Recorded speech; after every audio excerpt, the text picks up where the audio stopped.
ஸ்ரீ குருப்யோ நமக. தெய்வத்தின் குரல் ஆறாம் பாகம். இதில் அடுத்தது ஒரே கல்லில் 3 மாங்காய்.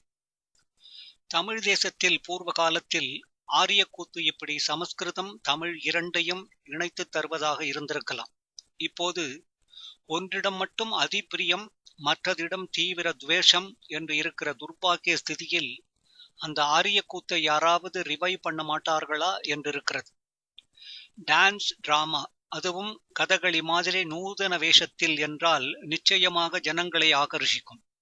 அந்த கவர்ச்சிக்காகவே 2 பாஷா ஞானமும் சம்பாதித்துக் கொள்ள தோன்றும். இதிலிருந்து தன்னால் பேதமும் துவேஷமும் போய்விடும்.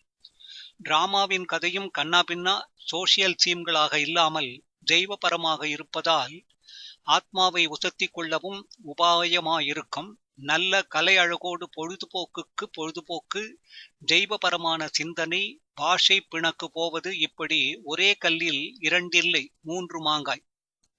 ராஜராஜன் பெரிய கோவிலில் தினமும் ஆரியக்கூத்து தமிழ்கூத்து இரண்டும் நடக்கும்படி ஏற்பாடு செய்திருந்தான். இதற்கு புத்துயிர் தர ஏதாவது பண்ணினால் இந்த தெய்வ தமிழ்நாட்டை பீடித்து களங்கப்படுத்தி வருகிற பேதம் போவதற்கு ஒரே வழி கோலியதாக இருக்கும். அடுத்தது கதை மூலம் கடவுள். தேவார வேத ஓதுவிப்பு, ஆரியம் தமிழ் பாடுவது, ஆரிய கூத்து தமிழ் கூத்து ஆடுவது, இது தவிர வெறும் டான்ஸ் என்றிப்படி வெகு லகுவாகவும் லலிதமாகவும் ஆயாசமான சாதனை எதுவும் இல்லாமல் ஜனங்களுக்கெல்லாம் கலை மூலம் கடவுளை காட்டி கொடுத்த பரமோபகாரி ராஜராஜன். அவனை பற்றி நாம் பெருமைப்படுகிறோம் என்றால், அவனை பெருமைப்படுத்தி விழா நடத்துகிறோம் என்றால், அவனுக்கு இருந்த தெய்வ பக்தியையும் பாரத கலாச்சாரத்தின் 2 கிளை மரபுகளிலும் அவனுக்கு இருந்த சமமான கௌரவ புத்தியும் நாம் பெற வேண்டும். அவன் எதையும் கிராண்ட் ஸ்கேல் செய்ய முடிந்ததென்றால் அதற்கு காரணமே இந்த 2ம் தான். கலைகளை நெறிகட்டு போவதற்கு வழியாக்காமல் ஈஸ்வரபரமாக்கி ஈஸ்வரார்ப்பணம் பண்ணுவித்து ஜனங்களும் இதனால் அரண் குடிமக்களாக பாஷை முதலான பேதங்களின்றி அன்பிலே ஒன்று சேர்ந்திருக்கும்படி செய்வதற்கு அந்த சிவபாத சேகரன் போட்டு கொடுத்திருக்கிற பாதையிலே போவோம். அடுத்தது தமிழ் தாத்தாக்களும் தமிழ் பாட்டிகளும் காஞ்சி ஸ்ரீமடமும். ஐயர்களில் ஒரு ஊவே. ஸ்ரீ வைஷ்ணவர்களில் பெரியவர்களாக இருக்கப்பட்டவர்களின் பேருக்கு முன்னால் ஊவே என்று போடுவார்கள். இது உபய வேதாந்த என்ற வார்த்தைகளுக்கு சுருக்கமாகும். ஸ்ரீ ராமானுஜ சம்பிரதாயத்தில் தமிழுக்கும் ஏற்றம் கொடுத்து ரிஷிகள் சம்ஸ்கிருதத்தில் கொடுத்துள்ள வேதாந்த சாஸ்திரத்தைப் போலவே ஆழ்வார்கள் வேதம் தமிழ் செய்து கொடுத்திருக்கும் திவ்ய பிரபந்தத்திலும் அந்த சம்பிரதாயஸ்தர்கள் நல்ல தேர்ச்சி பெற வேண்டும் என்று வைத்திருக்கிறது. உபயம் என்றால் இரட்டையை குறிப்பது. ரிஷி பிரபந்தம், ஆழ்வார் பிரபந்தம் என்ற 2 பாஷைகளில் உள்ள வேதாந்தத்திலும் நல்ல ஞானம் பெற்றவர்கள் என்ற அர்த்தத்தில் தங்களுடைய பெரியவர்களுக்கு உபய வேதாந்த என்று மரியாதையாக அடைமொழி போடுகிறார்கள். அதன் அப்ரிவியேஷன் தான் ஊவே. இம்மாதிரி ஸ்ரீ சங்கர சம்பிரதாயத்தைச் சேர்ந்த ஸ்மார்த்தர் ஐயர்களிலும் உபய வேதாந்தியாக இருக்கிற யாரோ ஒருவர்தான் ஊவே சுவாமிநாத ஐயர் என்று யாராவது நினைத்தால் அது தப்பு. சுவாமிநாத ஐயருக்கு தமிழ் ஒன்றுதான் பேச்சு, மூச்சு, நினைப்பு எல்லாம். ரிஷி பிரபந்தத்தில் அவருக்கு ஈடுபாடு இல்லை.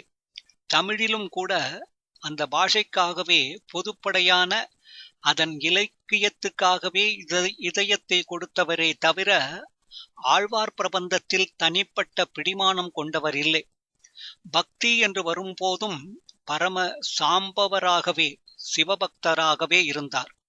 ஆனபடியால் வைஷ்ணவர்கள் சொல்லும் ஊவே பட்டம் இவருக்கு கிடைப்பதற்கு நியாயமில்லை. பின்னே என்ன ஊவே என்றால் அவை இவருடைய இனிஷியல்கள் தான். அவர் பிறந்த ஊர் உத்தமதானபுரம், அவருடைய பிதா வெங்கட சுப்பையர், அவ்வளவுதான். அடுத்தது ஓடி ஓடி ஜென்மம் பணி செய்த இருவர். இவரை கொஞ்சம் நிஜமாகவே உபய வேதாந்தமாக்க வேண்டும் என்று எனக்கு ஆசை. இப்படி சொல்வதால் இவரை அத்தியனம் பண்ண வைக்கணும், ஆழ்வார் பாசுரங்கள் ஓத வைக்கணும் என்று ஆசைப்பட்டதாக அர்த்தமில்லை. தமிழுக்கென்று சிறப்பாக இருக்கிற மரபு அதையும் தழுவுவதாக தேசம் பூராவுக்கும் பொதுவாக சமஸ்கிருதத்தை முக்கியமான கருவியாக கொண்டு உருவாகியிருக்கும் சமய ஆச்சார அனுஷ்டானங்கள் ஆகிய இரண்டிலுமே ஆழ்ந்த அபிமானமும் இரண்டிலுமே ஓரளவு அறிவும் இருப்பதுதான் நான் ஆசைப்படும் உபய வேதாந்த சகல தமிழ் ஜனங்கள் விஷயமாகவும் எனக்கு இந்த ஆசை உண்டு. புலவர் உலகத்திலே அசாதாரணமான யோக்கியதாம்சமும் மதிப்பும் பெற்ற ஊவே ஐயர் போல் உள்ளவர்கள் நல்ல தெய்வ பக்தியுடன் இருப்பதோடு நின்று விடாமல் சனாதன சமய ஆச்சார சம்பிரதாயத்தை ஏதோ மேலெழுந்த வாரியாக பின்பற்றுவதுடன் நின்று விடாமல் கெட்டியாக அதில் பிடிமானம் கொள்ள வேண்டும். அதற்கு புனர்ஜீவன் ஊட்டிய ஆச்சாரியாளிடம் பக்தி வைக்க வேண்டும். இப்படி செய்தால் அது தமிழ் அறிஞர் உலகத்துக்கே உதாரணமாயும் வழிகாட்டியாயும் இருக்கும் என்று எனக்கு ஆசை.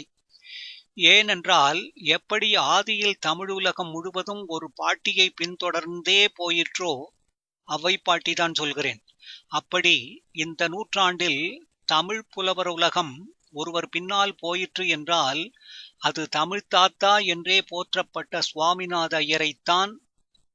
காரைக்கால் அம்மையாருக்கு பெருமை சாட்சாத் ஈஸ்வரனே அவளை அம்மா என்று கூப்பிட்டது. அப்படி அவ்வை பாட்டிக்கு பெருமை ஈஸ்வரகுமாரனான முருகனே அவளை பாட்டி என்று கூப்பிட்டு சுட்ட பழம் வேணுமா சுடாத பழம் வேண்டுமா என்று கேட்டதுதான். அறிவிலே சரஸ்வதி அவதாரமாக இருந்த அவ்வை பாட்டியை கொஞ்சம் அசடாக்கி அதனால் வித்தியையோடு வினயமும் அவளிடம் சேரும்படி சிவகுமாரர்களில் சின்னவர் செய்தார். தாழ்மையிலே உள்ள சௌக்கியத்தை அவள் தெரிந்து கொள்ளும்படியாக அருள் செய்தார். சிவகுமாரர்களில் பெரியவரான பிள்ளையார் என்ன செய்தார் என்றால், இப்படி வினயத்தோடு தாழ்ந்து இருந்தவளை தம்முடைய தும்பிக்கையால் ஒரே தூக்காக தூக்கி உயர்த்தி சிவலோகமான கைலாசத்திலேயே சேர்த்து விட்டார்.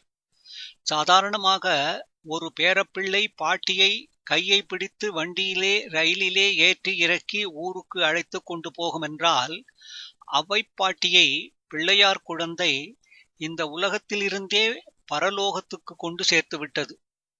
பாட்டி தாத்தாவை பேரன் பிடித்து அழைத்து கொண்டு போவது அவனுக்கு கொஞ்சம் வயசு வந்த அப்புறம் ரொம்ப குழந்தையாக நடக்க கற்றுக்கொள்கிற போது அந்த பேரப்பிள்ளைதான் தாத்தாவுக்கோ பாட்டிக்கோ பின்னால் போய் நடை பழகிக் கொள்வது.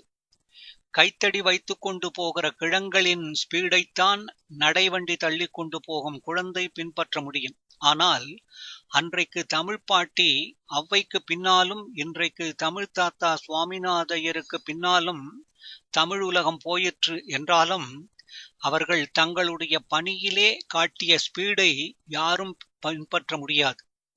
இரண்டு பேருமே அப்படி சுறுசுறுப்பாக நின்ற இடத்தில் நிற்காமல் ஓடி ஓடி தங்கள் ஜன்ம பணியை செய்தவர்கள். அடுத்தது தமிழ் வித்வான்களும் ஸ்ரீமடமும். எப்படியாவது தமிழ் பெயரியார்களுக்கெல்லாம் மடத்திலே ஒரு சம்பந்தம் ஏற்படுத்தி பார்ப்பதில் எனக்கு ஒரு திருப்தி. ஏனென்றால் நம் மடம் என்றால் வெளியிலே என்ன நினைக்கிறார்கள்? அங்கே சம்ஸ்கிருதத்துக்குத்தான் எல்லா முக்கியமும் என்றே நினைக்கிறார்கள். வைணவ சம்பிரதாயத்தில் உபய வேதாந்தம் என்று சமஸ்கிருதம் தமிழ் இரண்டையும் போஷிக்கிறார் போல் இந்த ஸ்மார்த்த மடத்தில் இல்லையே என்று நினைக்கிறார்கள். இதற்கு ஹிஸ்டாரிக்கலாக ஒரு காரணம் உண்டு. ஸ்ரீ சங்கர பகவத்பாதார்கள் ஆல் இண்டியா பேசிஸிலேயே அகில இந்திய அடிப்படையிலேயே தம்முடைய அவதார காரியத்தை செய்தவர். இந்த பெரிய தேசத்தின் தட்சிணத்தில் காஞ்சிபுரத்திலும் சிருங்கேரியிலும் செய்தார் போலவே வடக்கு மேற்கு கிழக்கு எல்லைகளிலும் முறையே பதரி துவாரகை பூரி ஜெகநாதம் ஆகிய இடங்களிலும் அவர் மடங்கள் ஸ்தாபித்து இன்றளவும் அந்த பீடங்களில் ஆச்சாரியர்கள் இருந்து வருகிறார்கள். ஆகையினால் எந்த ஒரு பிரதேசத்தையும் சேர்ந்ததாக இன்றி தேசம் பூராவுக்கும் உள்ள சகல வேத சாஸ்திரங்களுக்கும் உரிய சம்ஸ்கிருதத்தோடு மாத்திரம் சங்கட மடங்களுக்கு விசேஷ சம்பந்தம் ஏற்பட்டிருக்கிறது. ஆனாலும் நம்முடைய மடத்துக்கு தமிழ் சம்பந்தமும் இல்லாமல் போய்விடவில்லை. அந்த காலத்தில் இருந்து வந்திருக்கிற ஆசிரியர்களிடம் தமிழ் புலவர்கள் தங்கள் புலமையை தெரிவித்துக் காட்டி பிரசாதம் சம்பாவனை பெற்று போயிருக்கிறார்கள். சுவாமிநாத ஐயரே சொல்லியிருக்கிறார். அவருடைய இளவயசிலே அவருக்கு 18-20 வயசு இருக்கிற போது, அதாவது இந்த 20ஆம் நூற்றாண்டு பிறப்பதற்கு 25 வருடம் முந்தி கூட அவர் நம்முடைய மடத்துக்கு வந்திருக்கிறார். மடத்து பண்டிதர்கள் அவருடைய பிரசங்கங்களை பாராட்டியிருக்கிறார்கள். அப்போது ஆச்சாரியர்களாக இருந்த இளையாத்தான்குடி பெரியவாளிடம் அவர் ஆசீர்வாதம் பெற்றிருக்கிறார். தமிழ் சமஸ்கிருதம் இரண்டும் பேதப்பட்டு நிற்க ஆரம்பித்தது முக்கியமாக இந்த 20ஆம் நூற்றாண்டில்தான். இதை எப்படியாவது ஆதியில் இருந்த மாதிரி ஐக்கியப்படுத்திவிட வேண்டும், எல்லோரையும் சந்திரமௌலீஸ்வரர் சந்நிதானத்தில் அவர் குழந்தைகளாக ஒன்று சேர்த்து வைத்துவிட வேண்டும் என்பதுதான் எனக்கு எப்போதும் நினைப்பாயிருக்கிறது. அதனால் சமஸ்கிருத பண்டிதர்களைப் போலவே தமிழ் வித்வான்களையும் ஸ்ரீமடத்தில் ஆதரித்து சம்மானிக்க ஆரம்பித்தது.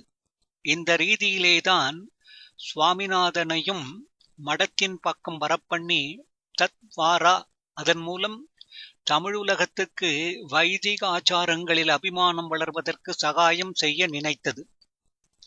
அடுத்தது ஊவேசா செய்த பணி. தமிழ் பாட்டி தானே ஒரிஜினலாக பாடியவள், பாட்டினால் தர்ம போதனை பண்ணினவள். தமிழ் தாத்தா முக்கியமாக ஆராய்ச்சியாளர்தான். ஏற்கனவே இருந்த நூல்களை ஆராய்ந்து பதிப்பித்தவர். அரைகுறையாக கிடைத்த பல நூல்களை முழுதாக கண்டுபிடித்து பூர்ண ரூபத்தில் கொடுத்திருக்கிறார். மூலம் அடியோடு மறைந்தே போய் எங்கேயோ மேற்கோள்களில் பிரஸ்தாபிக்கப்பட்டதால் மட்டும் துளி துளி தெரிந்த நூல்களை தேடு தேடு என்று தேடிப்போய் கண்டுபிடித்து பிரகாசப்படுத்தியிருக்கிறார். எங்கேயாவது ஒரு அபூர்வமான சுவடி இருக்கிறது என்று கேள்விப்பட்டு விட்டால் போதும், உடனே எப்பாடுபட்டாவது எத்தனை அலைச்சல் அலைந்தாவது யாரானாலும் அவரிடம் கெஞ்சி மன்றாடியாவது அதை பெற்று விடுவார். இப்படி அவரால் புத்துயிர் பெற்ற தமிழ் நூல்கள் ஏராளம். அவருடைய பதிப்புகளிலெல்லாம் இருக்கிற விசேஷம் என்னவென்றால், பல பிரதிகளை ஒப்பிட்டு பாடபேதங்கள் கொடுத்திருக்கும். விளக்க வேண்டிய விஷயங்களுக்கெல்லாம் விசேட குறிப்பு என்று கொடுத்திருப்பார்.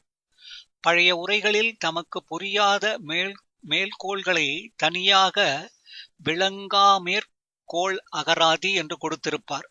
ஒரு ரிசர்ச் ஸ்டடிக்கு இருக்க வேண்டிய அத்தனை அம்சங்களும் அவற்றில் சிறப்பாக இருக்கும். ஆனால் தமிழ் பாட்டியைப் போல் இந்த தாத்தாவுக்கு நீதி போதனைக்காக ஏற்பட்ட ஒன்றாக பாஷை இல்லை. பாஷைக்காகவே பாஷை என்று பணி செய்தார். அதனால் வைதிக தர்மத்துக்கு வேறான சமண சமயத்தை சமயம் நேர்ந்த போதெல்லாம் வலியுறுத்தும் ஜீவக சிந்தாமணி போன்ற நூல்களை கூட பதிப்பித்திருக்கிறார். நம்முடைய தமிழின் உயர்ந்த இலக்கிய பாரம்பரியம் தெரிவதற்கு அவருடைய இந்த தொண்டு நிரம்ப உபகாரம் செய்துதான் இருக்கிறது. அதனால் அவர் செய்த ஆராய்ச்சி பணிகளை கவனித்து அவ்வப்போது அவரை பாராட்டி ஊக்கி அவரை மடத்தின் பக்கம் நெருங்க வர பண்ணினேன். அவர் பெருசாக தமிழ் ஆராய்ச்சி பண்ணி இருக்கிறார் என்றால், நானும் ஏதோ கொஞ்சம் இந்த விஷயத்திலே என் சாமர்த்தியத்தை காட்டியிருக்கிறேன். இதிலே 1-2 அவர் வருகிற போது அவிழ்த்து விடுவேன். அவருக்கு உச்சி குளிர்ந்து விடும். சம்ஸ்கிருதத்துக்கு என்றே ஏற்பட்ட மடம் என்று நினைக்கப்படும் ஒன்றின் தம்பிரான் தமிழில் கைவரிசை காட்டுகிறாரே என்பதில் அவருக்கு ஏற்பட்ட சந்தோஷம் வளர்ந்து வளர்ந்து நம்முடைய மடத்தில் நல்ல அபிமானமும் பகவத் பாதாளிடம் பக்தியுமாக உறுதிப்பட்டன. காலக்கிரமத்தில் நமக்கு தப்பாமல் வியாச பூஜை காணிக்கை அனுப்ப ஆரம்பித்து விட்டார். நான் ஆசைப்பட்டபடி நம் தர்மாச்சாரங்களில் அவருக்கு நல்ல பற்று ஏற்பட்டு விட்டது. அடுத்தது தஞ்சை வாணன் கோவை. நம் மடத்துக்கு நீண்ட காலமாகவே தமிழ் புலவர்கள் தொடர்பு உண்டு என்று நான் சாட்சி காட்டிய ஒரு விஷயம் அவருடைய ஆராய்ச்சிக்கும் ஒத்தாசை பண்ணியதால் ஆனந்த கூத்தாட ஆரம்பித்து விட்டார். அது என்ன விஷயம்? தஞ்சைவாணன் கோவை என்று கேள்விப்பட்டிருக்கலாம். கோவை என்பது 96 பிரபந்த வகைகளில் ஒன்று. அகப்பொருள் என்பதாக நவரசங்களில் சிருங்காரத்தை சொல்கிறார்கள் அல்லவா, அந்த ரச பிரதானமாக ஆக்கப்பட்ட காவிய வகைகளில் ஒன்றே கோவை என்பது. இப்படி நாயிகா பாவத்தில் ஈஸ்வர ஆராதனை செய்து மாணிக்கவாசக சுவாமிகள் செய்த நூலுக்குத்தான் கோவை என்பதே டைட்டில் ஆகி திருக்கோவையார் என்று பெயர். முதலில் வரும் திரு மரியாதை அடைமொழி, பின்னால் வரும் யார் என்பதும் மரியாதை விகுதிதான். கோவை என்பது தஞ்சையில் இருந்த வாணன் என்ற வள்ளலை பற்றிய சிருங்கார காவியம். அவனை பற்றி ஒரு கதை உண்டு. ஒரு நாள் தமிழ் புலவர்கள் அவனுடைய அரண்மனைக்கு போன போது அவன் ஊரில் இல்லை. ஆனால் அவனுடைய ராணி இருந்தாள். அவளும் நல்ல ரசிகத்தனம் உள்ளவள். அதனால் வந்த புலவர்கள் வெறுமே திரும்ப வேண்டாம் என்று அவளுக்கே தாங்கள் இயற்றி வந்திருக்கும் பாட்டுக்களை பாடி காட்டுவது, அந்த புலவர்கள் பாஷையில் சொல்வதானால் திருச்செவி சாற்றுவது என்று முடிவு பண்ணி அப்படியே செய்தார்கள்.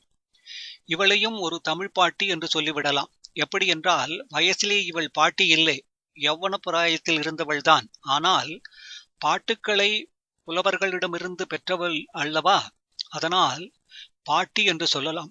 பாட்டு சமர்ப்பணத்துக்கு பாத்திரமானதால் பாட்டியான தஞ்சை வாணன் பத்தினி அவனைப் போலவே அல்லது அவனை விடவும் அதிகமாகவே தானும் புலவர்களை சம்மானிக்க வேண்டுமென்று நினைத்தாள். அவர்கள் பாடிய ஒவ்வொரு பாட்டுக்கும் ஒரு தாம்பூல மரியாதை பண்ணினாள்.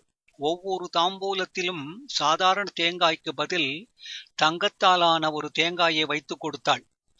வாணன் ஊரில் இல்லாத போது இவர்கள் வருவார்கள் என்று முன்னமேயே தெரிந்து நிறைய ஸ்வர்ண தேங்காய்களை பண்ணி வைத்துக் கொண்டிருந்தால் போல் இருக்கிறது. புலவர்கள் ஒரே சந்தோஷமாக விடைபெற்றுக் கொள்ளும் சமயத்தில் தஞ்சை வாணன் திரும்பி வந்து விட்டான். ராணி ஒவ்வொரு பாட்டுக்கும் ஒரு தங்க தேங்காய் கொடுத்தாள் என்றதும் அவனுக்கு ஏக கோபம் வந்து விட்டது. என்னது, தங்கத் தேங்காயா?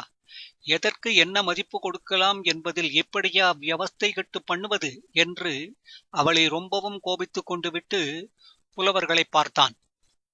தங்கத் தேங்காய்களை எல்லாம் திருப்பி கொடுத்து விட்டு, இந்த சபையிலேயே சற்று நேரம் உட்கார்ந்திருங்கள், நியாயமாக உரிய சம்பாவனையை நான் தீர்மானம் பண்ணிவிட்டு அப்புறம் வந்து கொடுக்கிறேன் என்றான்.